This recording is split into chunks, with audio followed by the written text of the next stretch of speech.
जय श्री कृष्ण। ओम नमो भगवते वासुदेवाय। कृष्णाय वासुदेवाय हरे परमात्मने प्रणति कलेश नाशाय गोविंदाय नमो नमः। प्रिय भक्तगणों, आज मैं आपको वैशाख मास के कृष्ण पक्ष की एकादशी बरूथनी एकादशी व्रत की कथा और महत्तम सुना रहा हूं। कुंती पुत्र युधिष्ठिर ने कहा, हे देवकी नंदन वसुदेव, वैशाख मास के कृष्ण पक्ष की एकादशी का उपवास किस प्रकार किया जाए और इसको किस नाम से पुकारा जाए तथा यह कौन सा फल प्रदान करती है, सो कृपा पूर्वक कहिए। देवकी नंदन ने कहा, हे राजेश्वर, इस एकादशी को बरूथनी नाम से पुकारते हैं। यह सौभाग्य प्रदान करती है। इसके उपवास के पुण्य प्रभाव से प्राणी की सब प्रकार के पापों का विनाश हो जाता है और अंत में महासुख पाता है। दुखी स्त्री को भी इस उपवास से पुण्य सौभाग्य प्राप्त होता है। महाराजा मानधता और दुदुम्मार भी इसी उपवास के प्रभाव से अंत में स्वर्गलोक को गए थे। 10,000 वर्ष की तपस्या करने से और सूर्य ग्रहण के अवसर पर कुरुक्षेत्र में स्वर्ण दान से जो फल मिलता है, वही इस एक अकेली बरूथनी एकादशी व्रत को करने से मिल जाता है। इस उपवास के पुण्य प्रभाव से मृत्यु लोक और स्वर्गलोक दोनों में ही अनंत सुख मिलते हैं और ऐसे प्राणी मरणोपरांत विष्णु धाम को जाते हैं। हे राजन, इसके प्रभाव से दोनों लोकों में सुख और मुक्ति मिलती है। शास्त्रों में कहा है कि हाथी दान से अश्वदान तथा अश्वदान से भूमि दान ज़्यादा बेहतर है।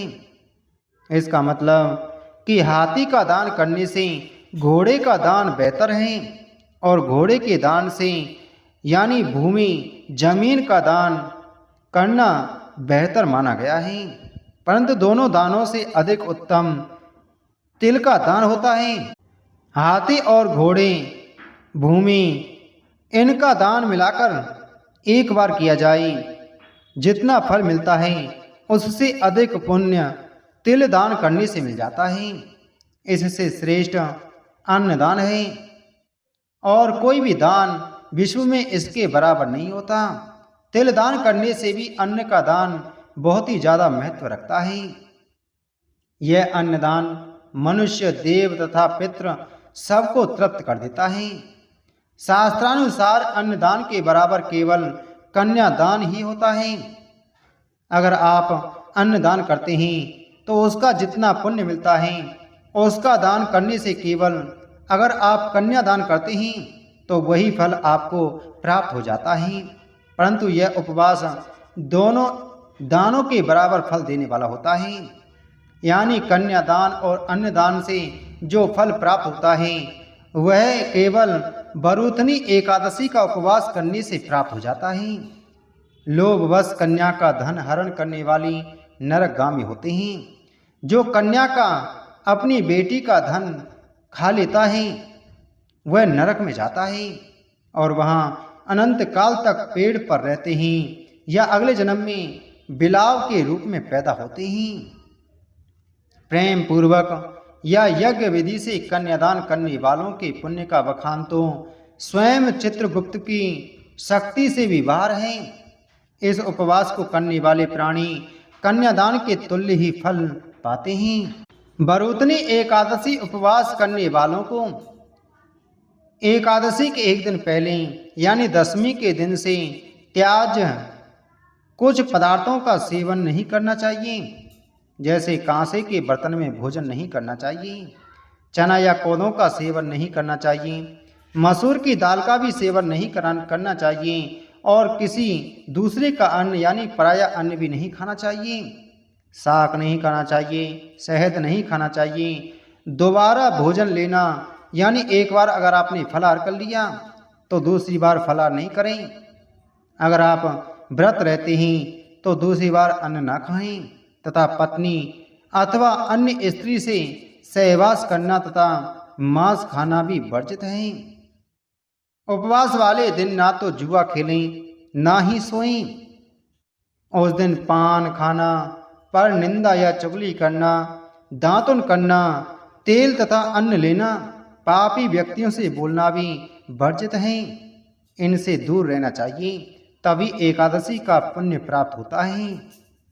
नहीं तो आपका जितना भी पुण्य बनता है वह इन सब से, जो बताए गए नियम के अनुसार चलता है, उसका सारा पुण्य क्षीण हो जाता है।